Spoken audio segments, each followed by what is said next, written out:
So Jay-Z is furious tonight, people. Yes, the AC is roaring behind me because the heat outside decided to show up like an uninvited guest. But forget the weather for a second because Jay-Z has decided to bring his own weather system straight into a courtroom, and it is not looking pretty for anybody standing near him. The whispers landing on my timeline right now say Jay-Z is on the warpath again, and this time he is not chasing platinum plaques or Rock Nation deals. He is chasing a woman who owes him a six-figure check, and he is not letting her breathe until she pays every last cent. Sit down for this, because Jay-Z, the same man who could lose $100,000 in his sofa cushions and never notice, has apparently woken up this week determined to squeeze $119,000 out of a woman heading straight into bankruptcy. Read that back to yourself. A billionaire is dragging a broke woman through federal court over pocket change he could earn in the time it takes to microwave a bagel. And the part nobody is saying out loud is this: Jay-Z is not doing it for the money. He is doing it because his ego got scratched, and Jay-Z with a scratched ego is a man who books lawyers the way normal people book brunch. Let me set the stage properly, because you need every piece of this puzzle to understand just how deep this rabbit hole goes. The woman staring down the barrel of Jay-Z's legal team is Lilly Coley. If that name rings a bell, it should. Lilly Coley is the godmother of Rymir Satterthwaite, the 30-year-old aspiring artist who has spent essentially his entire adult life screaming into every camera and every court filing he can find that Jay-Z is his biological father. Rymir has been at this for over a decade. His late mother, Wanda, allegedly told him from a young age that Jay-Z was the man responsible for his birth, and Rymir has held that story like a torch through every legal setback, every dismissed motion, every closed door.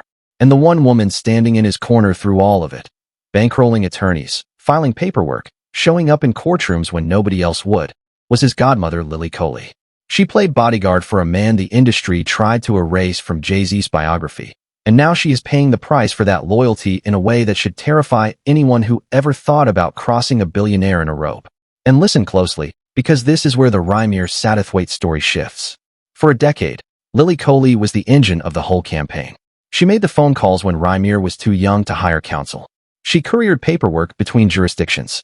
She took the emotional hits every time a judge slammed a courtroom door. And Jay-Z's team knows that if Lilly falls, Rymir has no infrastructure left. No war chest. No godmother. That is why this filing is not a lawsuit in the traditional sense.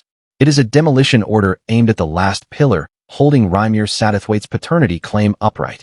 Take out Lilly, and the scaffolding around Rymir collapses. And Jay-Z knows exactly what he is doing. According to court documents obtained by TMZ, Jay-Z has now filed fresh legal paperwork specifically targeting Lilly Coley in the middle of her bankruptcy case. And this is the part that is going to make your jaw drop. Lilly is trying to have her debts wiped clean through bankruptcy protection, the same lifeline every broke American reaches for when the system finally crushes them. But Jay-Z, through his attorneys, is filing what is essentially a legal blockade. He is telling the court, no, no, no, this one debt does not get wiped. This one debt, the $119,000 a judge ordered Lilly to pay Jay-Z after a previous ruling, must follow her out of bankruptcy court and into the rest of her natural life. He wants that debt tattooed onto her financial forehead until she draws her last breath. And his lawyers are arguing the debt cannot be erased because the judge awarded it as a consequence of what they are calling Lilly's fraudulent statements and misrepresentations, designed, they claim, to harass and target Jay-Z specifically. Their words, not mine. Fraudulent, harassing, targeting. Those are the three explosive labels Jay-Z's legal team is nailing to Lilly Coley's forehead in open court right now. And each of those three words is loaded inside a bankruptcy proceeding. Under United States Bankruptcy Code, most personal debts can be wiped out with a Chapter 7 filing. Credit cards, medical bills, personal loans. Gone. Reset. But there is one brutal exception. Debts obtained through fraud cannot be discharged. They follow you for the rest of your life. And that is the legal loophole Jay-Z's attorneys have surgically driven a truck through. By characterizing Lilly Coley's original filings as fraudulent, they are converting an ordinary civil judgment into a lifelong financial anchor. That is not legal defense. That is architecture designed to permanently disable a human being. And it is being deployed against a woman whose only crime was refusing to abandon a young man she helped raise. Shocker of shockers, right? A billionaire arguing that a woman without a millionaire's net worth is somehow the aggressor in a paternity dispute where he has been the untouchable one the entire time. Jay-Z's attorneys pushed even further in their filing, claiming that Lilly Coley has spent the past 10 years harassing him through what they call numerous unfounded court filings, online harassment campaigns, and public statements. Read that sentence again, 10 years. A full decade. Jay-Z's team is basically saying Lilly has committed her adult life to publicly demanding a paternity test on behalf of her godson, and they want the judge to see that decade of persistence as a criminal-grade harassment campaign, not as a woman standing up for a boy who was told his whole childhood that a rap mogul was his father. Every online post Lilly ever made about Rymir, Jay-Z's team is quietly filing it as evidence of harassment. Every interview, every court motion, every live stream. If this is not one of the most bone-chilling legal strategies I have watched unfold in real time, I do not know what is. Let me remind everyone how we got here, because a lot of people jumped into the Rymir Satterthwaite story late, and they think this is just some random man on Twitter making noise. It is not. Rymir has been alleging since he was old enough to spell Jay-Z's name that his late mother, Wanda, had a relationship with Jay-Z that resulted in his conception. His mother has since passed away, so Rymir cannot even bring her forward as a witness anymore. For years, he begged for one simple thing. Not money, not a book deal, not a reality show, a DNA test. That is it. A cheek swab, a lab, a result. 3 days of science, and this entire saga would be resolved. But Jay-Z has fought that DNA test in courtroom after courtroom, jurisdiction after jurisdiction, motion after motion. He has spent, by his own attorney's admission in this new filing, hundreds of thousands of dollars in legal fees, keeping that swab from ever happening. Do the math on that with me for a second. Jay-Z has paid what is likely more than $1 million over the years to avoid a test that costs less than a used PlayStation. Explain to me how that math works if you are innocent. Explain that to me slowly. And spare me the spin about privacy or frivolous suits. Michael Jackson took paternity tests. Eddie Murphy took paternity tests. Half of Hollywood has, at some point, submitted a swab to end a paternity dispute, many of them worth a fraction of Jay-Z's net worth. So the privacy argument does not hold water at all. The only black male mogul at Jay-Z's stratosphere who has spent a full decade weaponizing procedure to avoid a swab is Jay-Z himself. That is not a coincidence. That is a pattern. And patterns tell stories that lawyers cannot cross-examine into silence. And here is where Jay-Z's new filing gets truly ruthless. In the paperwork, Jay-Z points out that every single lawsuit Lilly Coley has ever brought against him has been dismissed. Every one. Not partially dismissed. Not settled. Dismissed. Which sounds like a slam-dunk defense until you remember that dismissals in high-profile paternity cases are rarely about the merits. They are almost always about procedure, jurisdiction, standing, and the unbelievable financial mismatch between a billionaire's legal army and a godmother funding lawyers out of her own bank account. Jay-Z is now trying to use the mountain of procedural dismissals as proof that Lilly is a harasser. It is a legal jujitsu move, so slick it should be illegal. And the truly cold part is this. Lilly's own attorneys are firing back, asking the judge to throw out Jay-Z's petition entirely, arguing he has failed to meet basic procedural requirements. The case is now formally ongoing, which means the next few months are going to be brutal for Lilly, and Jay-Z will be watching from a rooftop in the Hamptons sipping something with a lemon twist. Now I need you to feel this next part in your chest, because this is where the moral ugliness of what Jay-Z is doing really sinks in. Jay-Z does not need this money. I want to say that as loudly as YouTube's algorithm will allow me. Jay-Z does not need $119,000. He does not need $119 million. Forbes has him sitting on a fortune north of $2.5 billion. He owns a champagne label, a cognac empire, a music streaming platform, publishing rights, real estate portfolios that stretch from Bel Air to Tribeca, and a piece of practically every profitable black cultural export of the last 20 years. He earns the disputed amount in his sleep, literally, if you calculate his passive income by the hour. So why is he doing this? Why is he standing on the neck of a bankrupt godmother for pennies from his own couch? Because Jay-Z is not chasing dollars. Jay-Z is chasing a message. And the message is this. If you come for me, I will bury you, and I will make sure the burial is slow enough for the whole world to watch. It lands like this. Jay-Z is teaching a public lesson in celebrity dominance, and Lilly Coley is the unfortunate blackboard. Anyway, listen, this is exactly what Jay-Z did to the attorney Alex Spiro's opposing counsel Tony Busby during the whole Diddy-adjacent civil suit tornado that swallowed 2024 and 2025 whole. Busby cornered Jay-Z with allegations, and Jay-Z did not respond by settling quietly.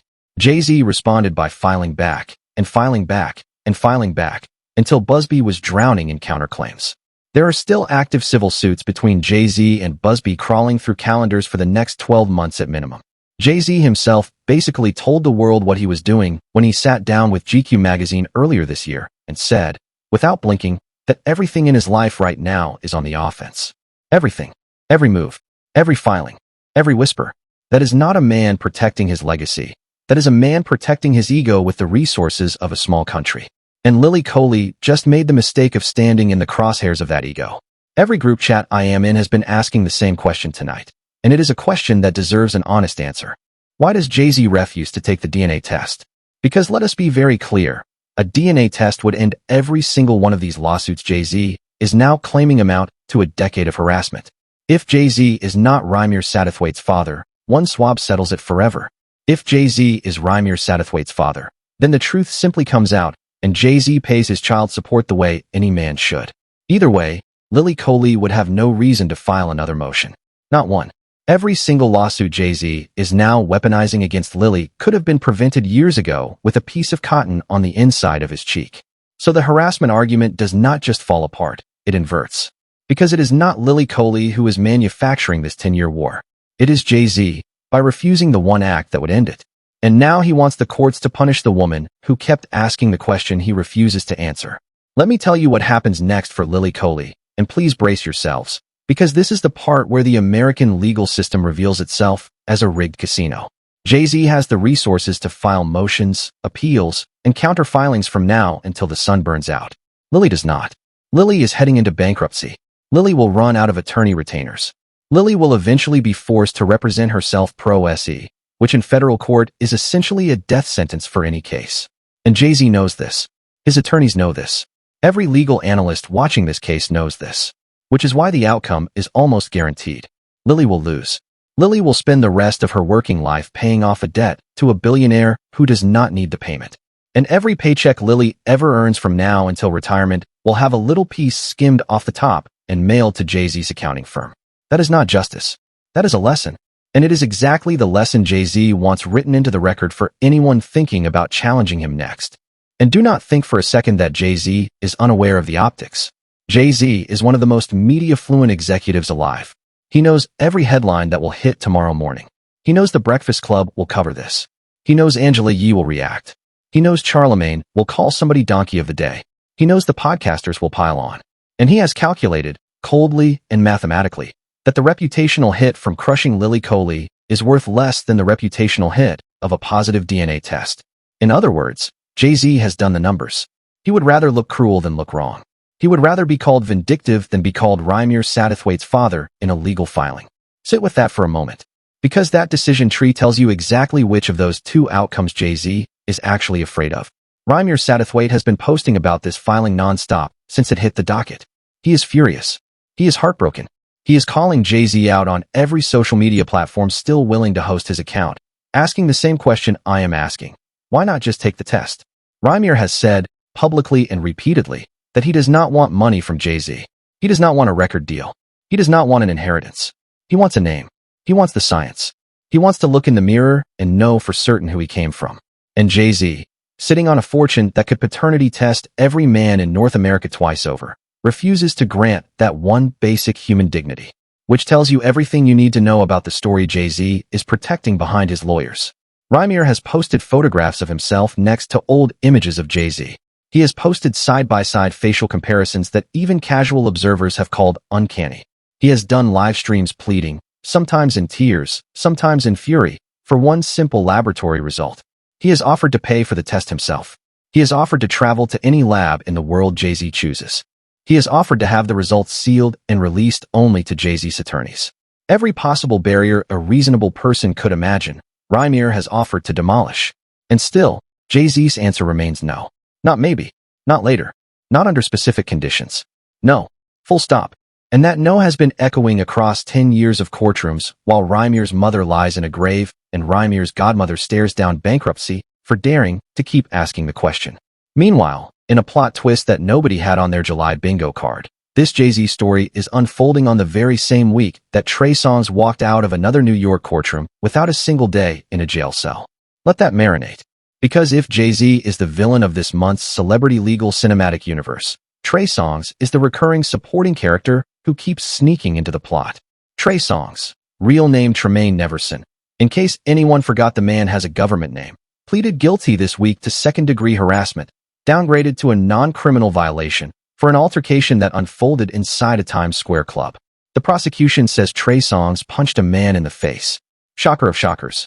Authorities originally slapped him with felony criminal mischief tied to a separate incident at a hookah lounge called Mirror, where more than $1,500 of furniture, hookah equipment, and DJ gear was smashed into confetti.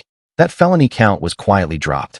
Trey Songz had already pleaded guilty back in April to harassment and misdemeanor attempted assault, but after completing mandated mental health treatment and jumping through the court's procedural hoops, he was allowed to withdraw the assault plea entirely.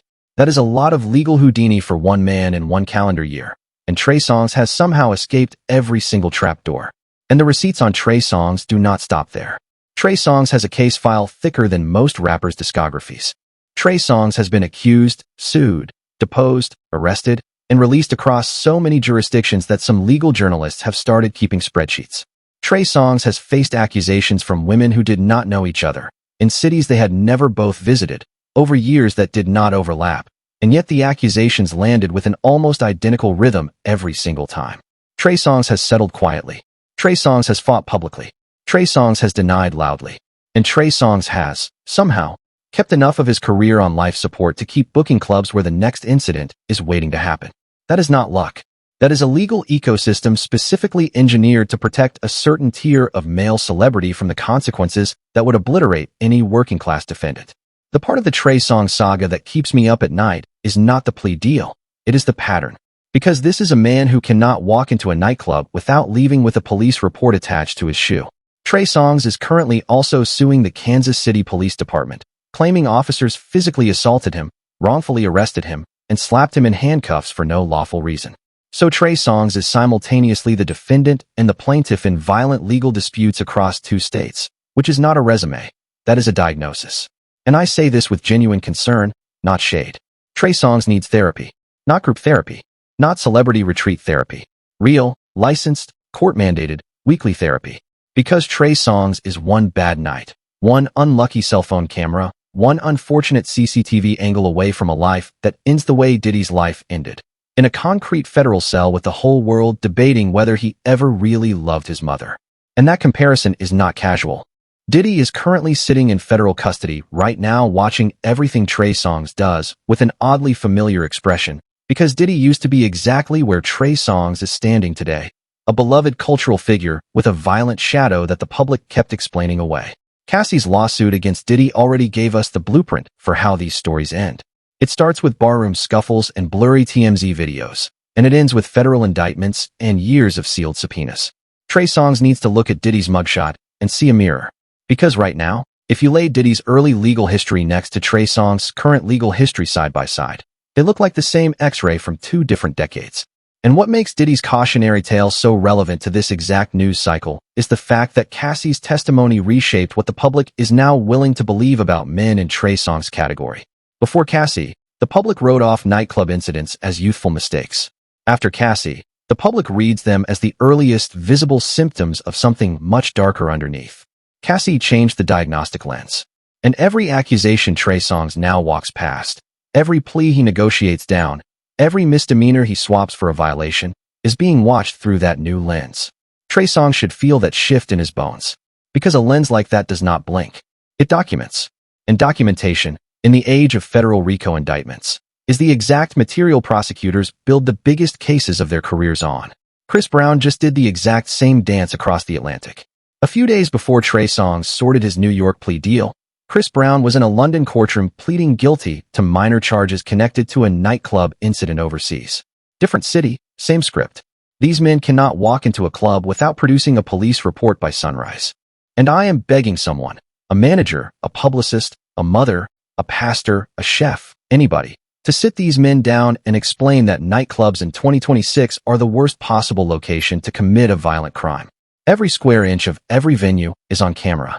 Every phone in every hand is filming. Every bouncer has a lawyer's number saved.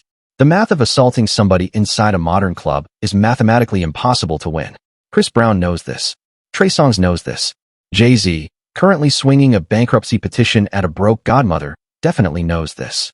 And still, night after night, they walk into these rooms swinging fists like it is 1998 and CCTV has not been invented yet. The larger story braiding all of these threads together is one of accountability, or rather the absence of it. Jay-Z refuses accountability by refusing a DNA test. Trey Songz refuses accountability by ducking behind mental health treatment programs that let him withdraw pleas. Chris Brown refuses accountability by island hopping his court dates. Diddy refused accountability until federal agents stopped asking politely and started asking with handcuffs. And these men are being publicly cheered on by a manosphere of grifters, the Tate brothers included, currently in their own federal custody drama, who have built entire brands on the premise that men should never apologize for anything. Look how well that philosophy has worked out for Andrew Tate. Look how well it is working out for Tristan Tate. Look at the calendar of federal court dates piling up in front of every man on this list. The jokes write themselves at this point. Nobody in this dossier needs a comedy writer. The universe is doing all of the punchlines for free. And let me add one more layer to that observation, because it matters. There is a specific demographic of male celebrity right now: Jay-Z, Trey Songz, Chris Brown, Diddy, the Tate brothers, and a dozen others I could list before the credits roll, who all share one strange behavioral tell. They cannot lose. Not psychologically, not spiritually, not publicly. When cornered, they do not concede. When exposed, they do not reflect. When accused, they do not investigate. They counterattack. They file. They sue. They post. They deflect. They accuse the accuser. They frame the plaintiff as the aggressor. They call the victim the villain. And every single one of them uses the same three-part playbook: deny, litigate, escalate. Deny, litigate, escalate. Deny, litigate, escalate. That is not 5 different men with 5 different problems. That is one shared operating system running on 5 different bodies. And Jay-Z, filing his bankruptcy blockade against Lilly Coley this week, is running that operating system in its purest, most refined form. Let us circle back to Jay-Z, because he is the reason we are all here tonight, and the man deserves the last word in his own scandal. Jay-Z has an option. Right now, today, he can pick up his phone, dial his attorney, and instruct him to drop the bankruptcy objection. Let Lilly Coley have her clean slate. Let Rymir Satterthwaite pursue his DNA test one more time, and walk away with the moral high ground for the first time in a decade. That is the version of Jay-Z that Beyoncé's fans still pretend exists. But that is not the Jay-Z we are watching in these court filings. The Jay-Z we are watching is a man so obsessed with dominance that he is willing to bury a bankrupt woman over a debt he could not find on a bank statement.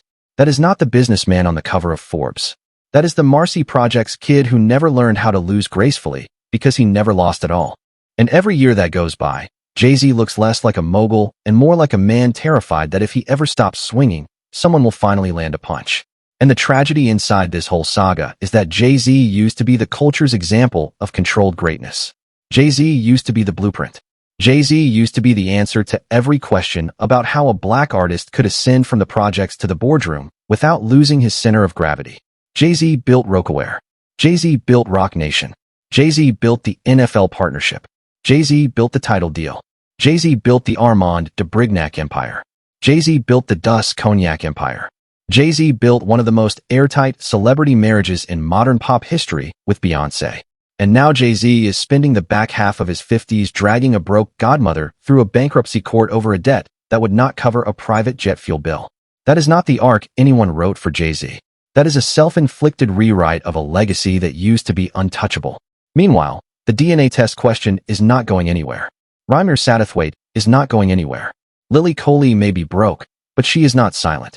And the internet, the same internet Jay-Z's legal team is now trying to characterize as a harassment weapon, has a very long memory. Every time Jay-Z sues somebody, 10 new videos land explaining why the DNA test would have prevented this. Every time Jay-Z files another motion, another blogger drags up the pattern.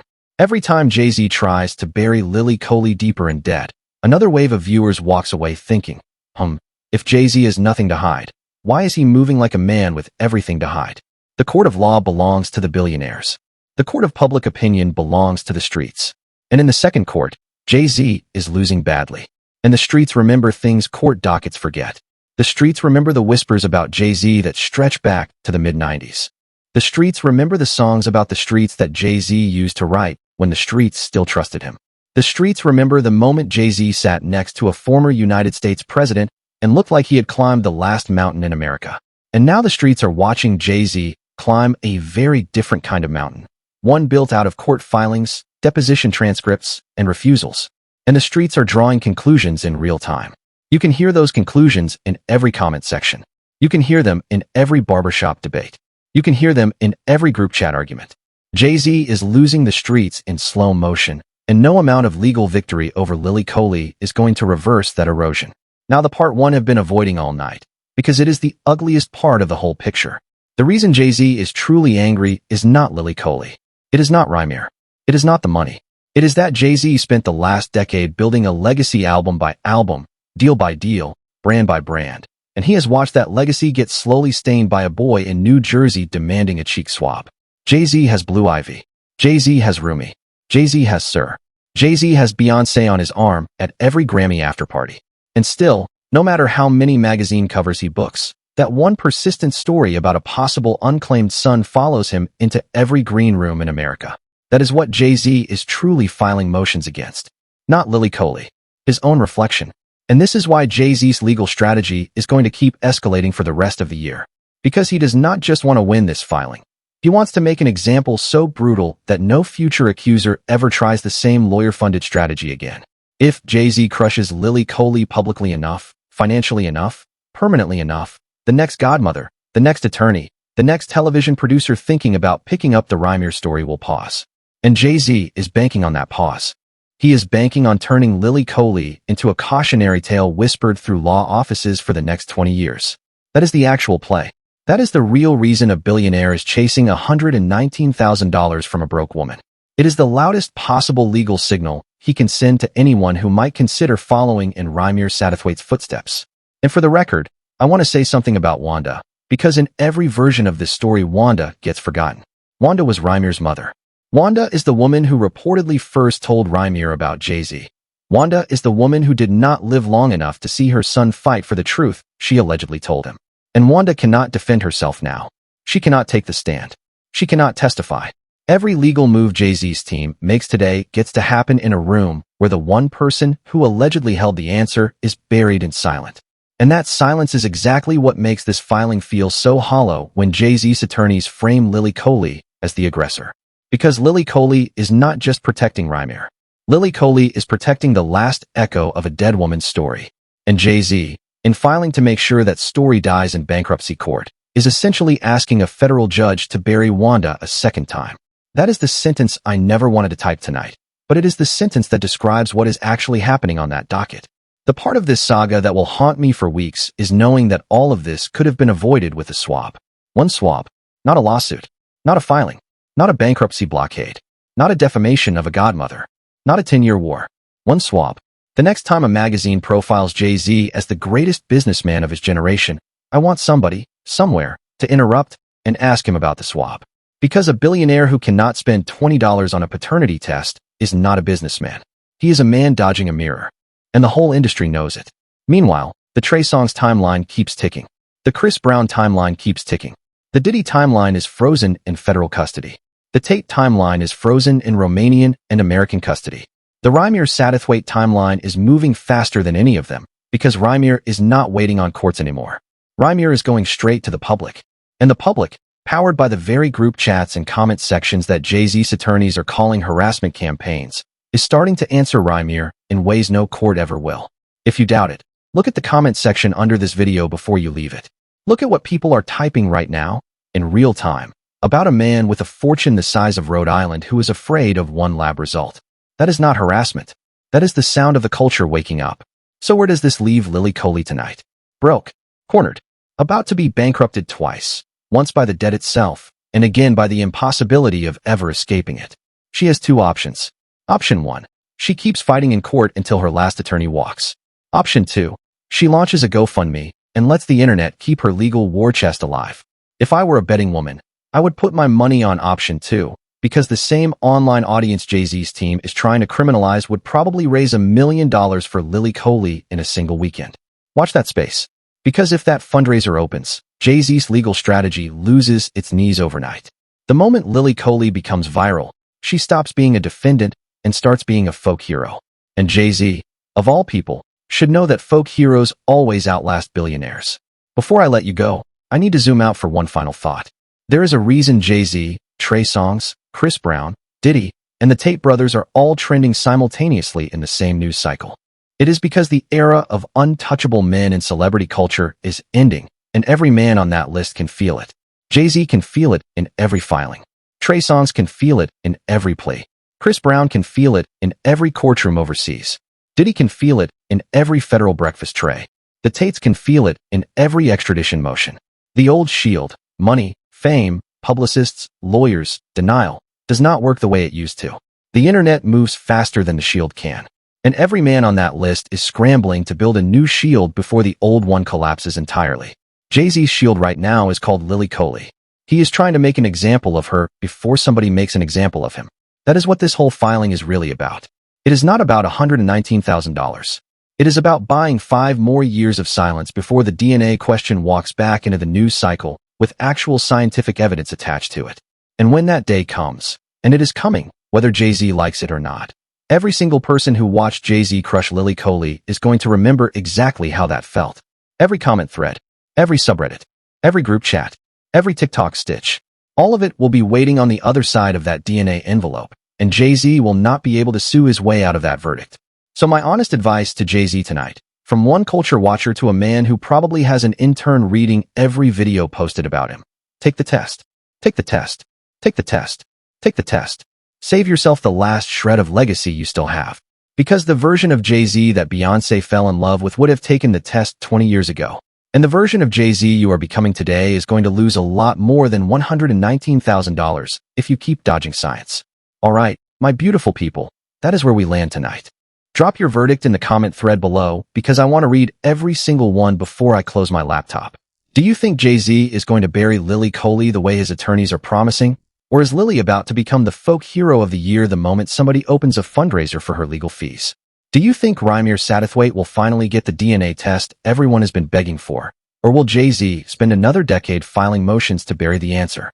And be honest with me, do you think Trey Songz is one bad night away from a Diddy-shaped cell? Or is he really turning it around this time? I read every single reply. So make your comment count, because I have another story coming your way in a couple of days that is going to connect 3 names on this list in a way you did not see coming. Hit the subscribe button if you have not already. Tap that little bell so YouTube stops burying my uploads in your feed, and share this with the group chat that has been arguing about Jay-Z all week. Because trust me, this story is about to get louder before it gets quieter, and you are going to want a front row seat when the next filing lands. Stay sharp, stay skeptical, stay loud in the comments, and I will catch you all in the next one.